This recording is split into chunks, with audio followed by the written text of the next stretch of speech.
गीता देवी हाल बसोबास काठमाडौँ थली 2 हप्तादेखि ग्यास खोजिरहेकी छिन्।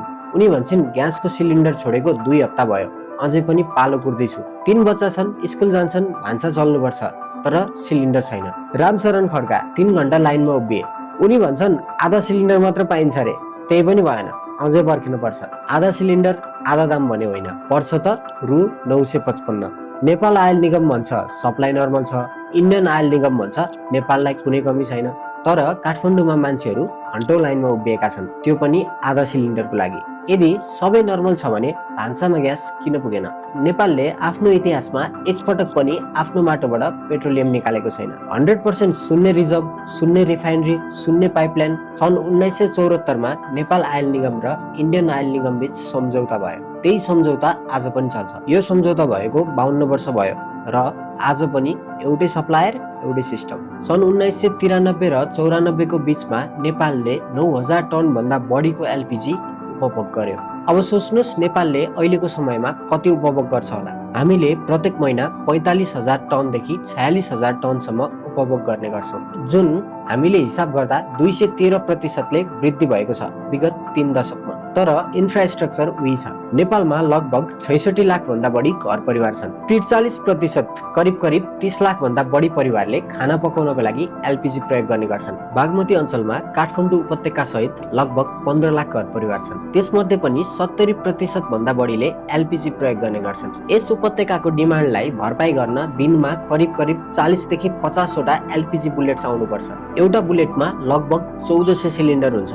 इन्डियाको बरौनी रिफाइनरी नेपालको सबैभन्दा नजिकको एलपीजी सोर्स हो। त्यहाँबाट एलपीजी बुलेट्स काठमाडौँसम्म आइपुग्न लगभग 3 दिनको समय लाग्ने गर्छ। बरौनी बन्द भयो भने प्रदीप अथवा ओडिसा रिफाइनरीबाट ल्याउनुपर्छ। त्यहाँबाट काठमाडौँसम्म आइपुग्न लगभग 10 दिन भन्दा बढी लाग्छ, जसले 7 दिनसम्म 30 लाख घर परिवारको घरमा अनिकाल ल्याउन सक्छ। रेणुका सुनार बागबजार एउटा सानो रेस्टुरेन्ट चलाउँछिन्। घरबेटी र वरिपरिका मान्छेहरू कराउँछन् धुवा भयो स्वास्थ्यलाई असर गर्छ, तर के गर्नु, ग्यासको नै अभाव छ। उषा केसी उनको घरमा 3 छोराहरू छन्। उनले 2टा ग्यास बचाएर राखेकी छिन्। उनी भन्छन् बेलुका पकाउँछौ, बिहान त्यही खान्छौ, ग्यास त बचाउनै पर्यो। एनओसीले प्रत्येक सिलिन्डरमा लगभग 200 रुपियाँ घाटा खाइरहेको छ। महिनामा लगभग 1 अरबको घाटा। तर यो घाटा कसले तिर्छ त?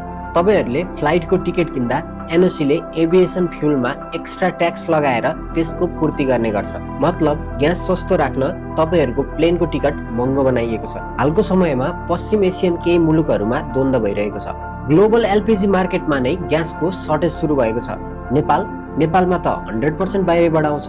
यो थाहा पाएपछि काठमाडौँका पसले र सप्लायरहरूले सिलिन्डर दिन बन्द गरे। प्राय मान्छेहरू हप्तौँदेखि सिलिन्डरको लागि लाइनमा बसिरहेका छन्। त्यसपछि एनओसी बोर्डले बैठक बस्यो अनि निर्णय गर्यो 14.2 केजी होइन 7.1 केजी मात्र वितरण गर्ने, जसले गर्दा एउटै ग्यास 2 घर परिवारलाई बाँडिने भयो। अब मूल्य 1910 होइन 955 मात्रै। एनओसीका निर्देशकले भने गल्फ कन्ट्रिजमा अहिले चलिरहेको तनावको कारणले इन्डियाबाट आउने एलपीजी ग्यासको स्तर घटेको छ।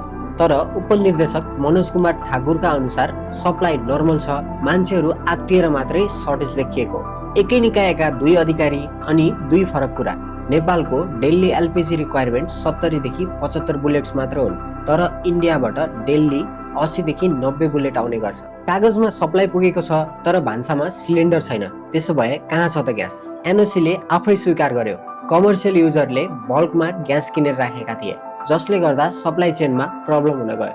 तर यो आजको कुरा होइन। 2015 मा इन्डिया नेपाल बोर्डर ब्लक भएको थियो। जति बेला 300 भन्दा बढी फ्युल ट्रकहरू नेपालमा भित्रिने गर्थे, जुन बोर्डर ब्लकको कारणले दिनमा 5 देखि 10 वटा मात्र भएको थियो। त्यति बेला काठमाडौँ सरकारले दाउरा बेच्न सुरु गर्यो र अचम्मको कुरा के छ भने त्यति बेला उपत्यका भित्र दिनमा लगभग 44,000 किलो दाउरा किनबेच हुन्थ्यो। 2020 कोभिड अनि लकडाउन, एलपीजी सप्लाई फेरि रोकियो। त्यति बेला पनि एनओसीले हाफ सिलिन्डर बेच्न सुरु गर्यो। अहिले पनि वेस्ट एसियन कन्ट्रिजको द्वन्द्वको कारणले फेरि त्यही कुरा रिपिट भएको छ। 3 वटा क्राइसिस, 3 फरक कारण, तर एउटै नतिजा। अहिले काठमाडौँका मानिसहरू बाहिर दाउरा जलाउँदैछन्। बारम्बार किन यस्तो हुन्छ त? कारण नेपाल ओइल कर्पोरेसन एकमात्र इम्पोर्टर अनि इन्डियन ओइल कर्पोरेसन एकमात्र सप्लायर। 1974 को सम्झौता आज पनि त्यही छ। कुनै अल्टरनेटिभ सप्लायर छैन, कुनै अल्टरनेटिभ रिजर्भ छैन र नेपाल एलपीजी स्टोरेजको क्यापेसिटी केही हप्तासम्म पुग्ने पनि छैन। यो ग्यास सर्टेज होइन, यो सिस्टम म्यानेजमेन्ट फेलियर हो। एनओसीका उपनिर्देशक मनोज कुमार ठाकुरले एक हप्ता अगाडि सप्लाई नर्मल छ भनेका थिए, तर एक हप्तापछि उनकै निकायले हाफ सिलिन्डर बाँड्न थाल्यो। दुई मध्ये एउटा झुटो हो। 52 वर्षसम्म पनि नेपालले एउटा अल्टरनेटिभ एलपीजी ग्यास पाइपलाइन बनाउन सकेको छैन। एउटा स्ट्राटेजिक रिजर्भ पनि बनाएन, एउटा अल्टरनेटिभ सप्लायर पनि खोजेन।